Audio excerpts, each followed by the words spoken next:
नमः शिवाय। सावन सोमवार व्रत की यह तीसरी सोमवार की कथा अन्नदान के असीम महत्व और सच्ची शिव भक्ति के वास्तविक स्वरूप को दर्शाती है। जीवन भर भगवान शिव की निरंतर पूजा अर्चना करने के बावजूद केवल अपने अहंकार और कंजूसी के कारण एक बुढ़िया अन्न का एक दाना भी दान नहीं करती थी। यहाँ तक कि स्वयं भगवान शिव जब एक भूखे भिखारी का रूप धारण कर उसके द्वार पर पहुँचे, तब भी उसने उन्हें धुतकार कर भगा दिया। मृत्यु के पश्चात यमदूतों द्वारा सत्य का बोध होने और शिवलोक में प्रभु से पुनः एक सप्ताह का जीवन दान मिलने पर बुढ़िया को अपनी भूल का एहसास होता है। यह कथा बताती है कि केवल मंत्र जाप या बाहरी पूजा पाठ ही पर्याप्त नहीं है। किसी भूखे को भोजन कराना और हृदय में करुणा रखना ही ईश्वर की सबसे बड़ी सेवा और मोक्ष का वास्तविक मार्ग है। बहुत समय पहले की बात है। एक सुंदर और शांत गांव में एक वृद्धा रहती थी। वह गांव वाले उन्हें आदर और स्नेह से बुढ़िया अम्मा कहकर पुकारते थे। बुढ़िया अम्मा का पूरा जीवन भगवान शिव की भक्ति में लीन रहता था। उनके दिन की शुरुआत ओम नमः शिवाय के जाप से होती थी और रात सोने से पहले भी उनके होठों पर भगवान शिव का ही नाम रहता था।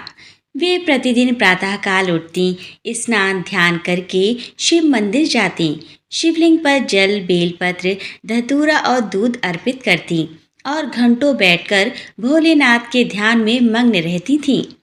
गांव के लोग उनकी भक्ति की बहुत सराहना करते थे, किंतु बुढ़िया अम्मा के व्यक्तित्व में एक बहुत बड़ी कमी थी। वे अत्यधिक कंजूस थीं। उन्होंने अपने जीवन में कभी किसी निर्धन, असहाय या भूखे व्यक्ति को एक निवाला अन्न का भी दान नहीं दिया था। वे अपने घर के अन्न और धन को जोड़ जोड़ कर रखने में ही संतोष महसूस करती थीं। यदि कभी कोई याचक, साधु या भूखा व्यक्ति उनके द्वार पर आकर भोजन मांगता, तो वे उसे तुरंत वहां से भगा देती। पड़ोसियों ने कई बार उन्हें समझाने का प्रयास किया। एक बार गांव के एक ज्ञानी बुजुर्ग ने उनसे कहा, अम्मा, तुम भगवान शिव की इतनी पूजा करती हो, दिन रात उनका नाम जपती हो, किंतु किसी भूखे को रोटी देना भी तो धर्म का काम है। कभी किसी को अन्नदान भी कर दिया करो। धर्मशास्त्रों में अन्नदान को सबसे बड़ा दान माना गया है।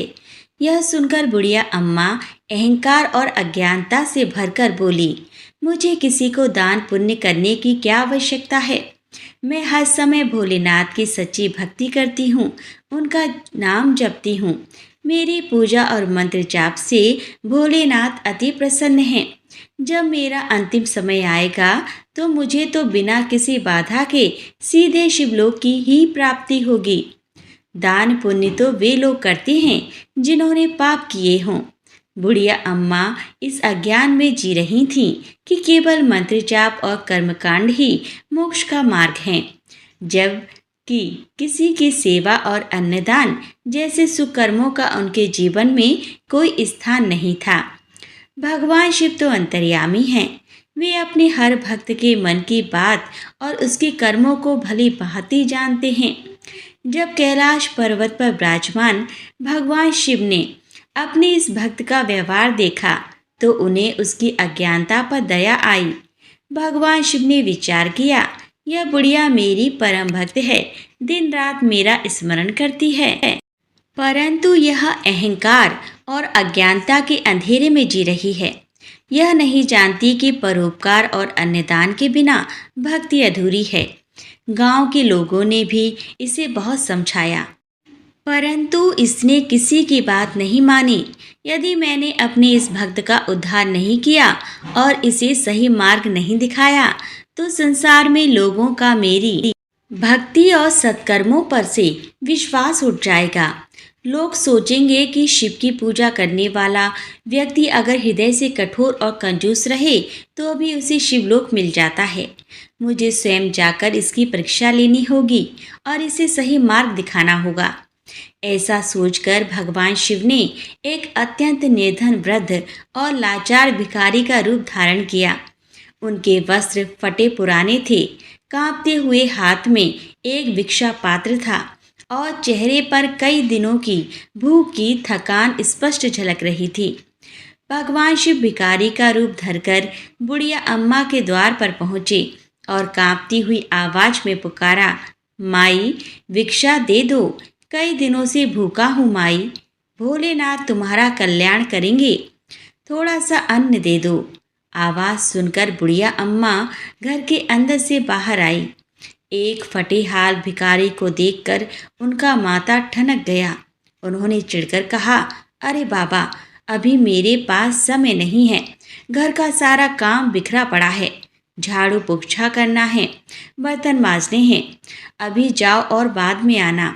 भगवान शिव, जो कि भिखारी रूप में शांत भाव से मुस्कुराए और बिना कुछ कहे वहां से चले गए। कुछ समय बीत जाने के बाद दोपहर के समय भगवान शिव पुनः उस बुढ़िया के द्वार पर पहुंचे और भिक्षा मांगे। माई, सुबह से एक दाना भी पेट में नहीं गया है, बड़ी कृपा होगी, थोड़ा सा बासी भात या एक सूखी रोटी ही दे दो। बुढ़िया अम्मा उस समय अपने घर की सफाई कर रही थी। भिखारी की आवाज़ सुनकर वे पुनः बाहर आईं और झल्ला कर बोली, तुम्हें एक बार में समझ नहीं आता क्या? मैंने कहा ना कि अभी मैं घर के काम निपटा रही हूँ। मेरे पास फालतू का समय नहीं है, फिर बार बार भिक्षा देने बाहर आऊं? जाओ बाद में आना। भगवान शिव इस बार भी शांत रहे और चुपचाप वहां से चले गए। संध्या ढल गई और रात का अंधेरा छा गया। भगवान शिव ने सोचा कि एक बार रात्रि में प्रयास करके देखते हैं। वे पुनः बुढ़िया के द्वार पर पहुंचे और दीन स्वर में बोले, माई, रात हो गई है, भूख के मारे मेरे प्राण निकल रहे हैं, जो कुछ भी बचा कुचा भोजन हो दे दो माई। इस बार बुढ़िया अम्मा ने अंदर से ही चिल्लाकर कहा, अब रात के समय कौन भिक्षा मांगता है? मेरे पास अब खाने को कुछ नहीं बचा है, जो कुछ था सब खत्म हो गया, अब तुम कल आना, मुझे सोने दो। भगवान शिव ने मन ही मन सोचा, चलो एक अंतिम प्रयास कल सुबह और करके देखता हूँ, शायद इसके हृदय में दया का कोई अंकुर फूट पड़े। अगले दिन प्रातःकाल जब सूरज की पहली किरण धरती पर पड़ी, भगवान शिव फिर से बुढ़िया के द्वार पर आ खड़े हुए। उन्होंने अत्यंत नम्रता और करुणा से कहा, माई, दया करो, मैं कई दिनों का भूखा प्यासा भटक रहा हूँ, मुझे थोड़ा सा अन्न दे दो। ऊपर वाला तुम्हारे भंडार भरेगा, तुम पर असीम कृपा करेगा। इस बार बुढ़िया अम्मा का धैर्य पूरी तरह जवाब दे गया। उनका चेहरा क्रोध से लाल हो गया। वे घर से बाहर आईं और भिखारी रूपी शिवजी को खरी खोटी सुनाने लगीं। तुम्हारे जैसे मुक्तखोरों की इस गांव में कोई कमी नहीं है। सुबह सुबह आ जाते हैं, दूसरों की कमाई पर ऐश करने। मेहनत करके कमाया नहीं जाता, बस भीख मांगना आता है। चलो निकलो यहाँ से, दोबारा मेरे दरवाजे पर मत दिखना। यह कहकर बुढ़िया अम्मा ने झटके से दरवाजा बंद कर दिया। भगवान शिव ने दुखी मन से विचार किया, इस बुढ़िया का अहंकार और कंजूसी बहुत गहरी है। केवल बातों से या मांगने से यह नहीं सुधरेगी। इसे अपनी भूल का भान कराने के लिए कठोर मार्ग अपनाना होगा। ऐसा सोचकर भोलेनाथ वहां से अंतर ध्यान हो गए। समय बीतता गया, बुढ़िया अम्मा की उम्र ढलती गई और अंततः वह दिन भी आ गया जब उनका अंतिम समय निकट आ पहुंचा। बीमारी और वृद्धावस्था के कारण बुढ़िया अम्मा की सांसें उखड़ने लगीं। तभी यमलोक से दो भयंकर यमदूत बुढ़िया अम्मा के प्राण लेने के लिए प्रकट हुए।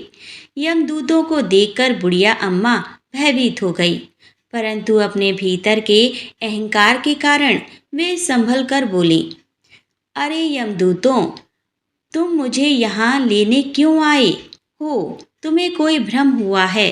मैं तो भगवान शिव की परम भक्त हूँ। मैंने जीवन भर भोलेनाथ का नाम जपा है, उनकी पूजा अर्चना की है। मुझे यमलोक नहीं बल्कि सीधे शिवलोक जाना चाहिए। मुझे सम्मानपूर्वक शिवलोक ले चलो। यमदूतों ने बुढ़िया अम्मा की बात सुनी और गंभीर स्वर में बोले, बुढ़िया अम्मा, तुम्हें कोई भ्रम नहीं होना चाहिए। तुमने जीवन भर केवल मुख से शिव का नाम जपा है, परंतु अपने जीवन में शिव जैसा उदार हृदय और करुणा धारण नहीं की। तुमने कभी किसी भूखे को एक रोटी तक दान में नहीं दी। ऐसे कर्मों से शिवलोक की प्राप्ति नहीं होती। शिवलोक केवल उन्हीं को मिलता है जिनके कर्म पावन और परोपकारी होते हैं। यह सुनकर बुढ़िया अम्मा हक्की भक्की रह गई। उनकी आंखों से आंसू बहने लगे। वे रोते हुए यमदूतों के सामने हाथ जोड़कर गिड़गिड़ाने लगी, हे यमदूतों, मुझे जहाँ ले जाना चाहते हो ले जाओ। मैं तुम्हारे साथ चलने को तैयार हूँ, परंतु मेरी एक अंतिम प्रार्थना स्वीकार कर लो। मृत्यु से पूर्व मुझे एक बार अपने भोलेनाथ के दर्शन करा दो। मैं उनसे पूछना चाहती हूँ कि मेरी भक्ति में क्या कमी रह गई थी। बुढ़िया अम्मा के रोने और गिड़गिड़ाने पर यमदूतों को उन पर दया आ गई। वे बुढ़िया के सूक्ष्म शरीर को लेकर सीधे शिवलोक पहुँचे। जब बुढ़िया अम्मा शिवलोक पहुंची तो वहां का भव्य और अलौकिक दृश्य देखकर स्तब्ध रह गईं। चारों ओर दिव्य प्रकाश था, शांत और पवित्र वातावरण था। भगवान शिव अपने परम पावन स्वरूप में माता पार्वती के साथ सिंहासन पर विराजमान थे। बुढ़िया अम्मा दौड़कर भगवान शिव के चरणों में गिर पड़ी और बिलक बिलक कर रोने लगी। वे बोली, हे प्रभु, हे भोलेनाथ, यह मेरे साथ क्या अन्याय हो रहा है। मैं तो दिन रात आपकी भक्ति में लीन रहती थी, आपकी पूजा करती थी, ओम नमः शिवाय का जाप करती थी, फिर भी आपके दूत मुझे यमलोक ले जा रहे हैं। मुझे आपके शिवलोक में स्थान क्यों नहीं मिल रहा है। भगवान शिव ने अत्यंत करुणा और गंभीरता से बुढ़िया अम्मा की ओर देखा और बोले, हे बुढ़िया, तूने मेरी भक्ति अवश्य की, परंतु तूने धर्म के सबसे मुख्य अंग अन्नदान और परोपकार को पूरी तरह भुला दिया। अन्नदान सभी दानों में श्रेष्ठ माना गया है। किसी भूखे को भोजन कराना साक्षात ईश्वर की सेवा करने के समान है। तूने जीवन भर किसी भूखे को अन्न का एक दाना भी नहीं दिया। भगवान शिव ने आगे मुस्कुराते हुए कहा, तुझे याद है, तेरे द्वार पर एक वृद्ध भिखारी बार बार भिक्षा मांगने आता था। वह कोई और नहीं, स्वयं मैं ही तेरे द्वार पर भिखारी का रूप धारण करके आया था। मैंने तुझसे कई बार भोजन मांगा, किंतु तूने हर बार मुझे अपने द्वार से दुत्कार कर भगा दिया। जब तूने साक्षात अपने ईश्वर को ही भूखा मोड़ा, तो तुझे शिवलोक कैसे मिल सकता है। भगवान शिव की यह बात सुनते ही बुढ़िया अम्मा के पैरों तले जमीन खिसक गई। उन्हें अपनी भारी भूल का एहसास हुआ। उनका सारा अहंकार पल भर में चूर चूर हो गया। वे शिवजी के चरणों में सिर पटक पटक कर रोने लगीं और बोली, हे प्रभु, मुझसे महापाप हो गया है। मैं अज्ञानता के कारण अंधेरे में अंधी हो गई थी। मुझे क्षमा कर दीजिए। हे कृपालु, मुझे एक अवसर और दे दीजिए। भगवान शिव तो आशुतोष हैं, अत्यंत दयालु और शीघ्र प्रसन्न होने वाले। बुढ़िया अम्मा का सच्चा पश्चाताप देखकर उनका हृदय पिघल गया। भगवान शिव बोले, हे बुढ़िया, तूने जीवन भर मेरी सच्ची भक्ति की है, इसीलिए तेरी उस भक्ति का मान रखते हुए मैं तुझे प्रायश्चित का एक अंतिम अवसर देता हूँ। मैं तुझे पुनः धरती पर तेरे शरीर में भेज रहा हूँ, किंतु ध्यान रखना, तेरे पास केवल 1 सप्ताह अर्थात 7 दिन का समय होगा। इन 7 दिनों में तू जितना पुण्य और अन्नदान कर सकती है कर ले। यदि तू अपने कर्मों को सुधार सकी तो तुझे शिवलोक प्राप्त होगा। बुढ़िया अम्मा की खुशी का ठिकाना न रहा। उन्होंने भगवान शिव के चरणों में बारंबार प्रणाम किया। अगले ही क्षण बुढ़िया अम्मा की चेतना लौट आई और वे धरती पर अपने पुराने शरीर में जीवित हो गईं। उनके आसपास रो रहे रिश्तेदार और पड़ोसी यह देखकर चकित रह गई कि मृत बुढ़िया अम्मा पुनः जीवित हो गई है। जीवित होते ही बुढ़िया अम्मा के जीवन का उद्देश्य पूरी तरह बदल गया। अब उनके भीतर कंजूसी और अहंकार का नामो निशान नहीं था। वे समझ चुकी थीं कि जीवन का वास्तविक धन सत्कर्म और अन्नदान ही है। बुढ़िया अम्मा ने बिना एक पल गवाए अपने घर के सारे भंडार खोल दिए। उन्होंने रसोई में तरह तरह के स्वादिष्ट और पौष्टिक पकवान, पूरी, हलवा, सब्जी, खीर बनवाने शुरू कर दिए। रोजाना जो भी भिखारी, साधु, निर्धन या भूखा व्यक्ति उनके गांव या द्वार से गुजरता, बुढ़िया अम्मा उसे आदरपूर्वक बैठाकर भरपेट भोजन कराती। वे स्वयं अपने हाथों से लोगों को भोजन परोसती और पुण्य कमाती। केवल अपने घर पर ही नहीं, वे गांव के मंदिर, चौपाल और रास्तों पर जाकर गरीबों में भोजन बांटती। जैसे जैसे 7वां दिन समीप आने लगा, बुढ़िया अम्मा ने अपने जीवन भर की जमा पूंजी, थाली, लोटे, बर्तन, वस्त्र, अनाज, यहाँ तक कि अपने सोने चांदी के आभूषण भी दीन दुखियों और जरूरतमंदों में दान कर दिए। उन्होंने अपना सब कुछ ईश्वर के चरणों में और समाज की सेवा में अर्पित कर दिया। 7वें दिन की संध्या हुई। बुढ़िया अम्मा का मन पूरी तरह शुद्ध, शांत और संतोष से भरा हुआ था। उन्होंने भगवान शिव का ध्यान किया और शिवलिंग के समक्ष माथा टेका। ठीक उसी समय शांत भाव से बुढ़िया अम्मा के प्राण उनके शरीर से निकल गए। इस बार यमदूत नहीं, बल्कि स्वयं शिवलोक से दिव्य विमान लेकर शिवगण आए। बुढ़िया अम्मा की आत्मा को आदरपूर्वक उस विमान में बैठाया गया और भगवान शिव की असीम कृपा से उन्हें सदा सदा के लिए शिवलोक में परम स्थान प्राप्त हुआ। सावन सोमवार व्रत की यह कथा हमें जीवन का एक अत्यंत महत्वपूर्ण और गूढ़ संदेश देती है। पूजा पाठ और जप तब तक पूर्ण नहीं होती जब तक मनुष्य के हृदय में दया, करुणा और परोपकार की भावना न हो। अन्नदान को सभी दानों में सर्वश्रेष्ठ माना गया है, क्योंकि भूखे को भोजन कराना साक्षात ईश्वर की पूजा है। केवल मुख से भगवान का नाम जपने या बाहरी दिखावा करने से मोक्ष नहीं मिलता। उसके लिए हमारे कर्मों का पवित्र होना अनिवार्य है। ईश्वर किसी भी रूप में हमारे द्वार पर आ सकते हैं, अतः हमें हर जरूरतमंद और असहाय व्यक्ति की यथासंभव सहायता करनी चाहिए। प्रिय श्रोताओं, आज की यह कथा यहीं संपन्न होती है। तो फिर मिलते हैं अगली वीडियो में नई कथा के साथ।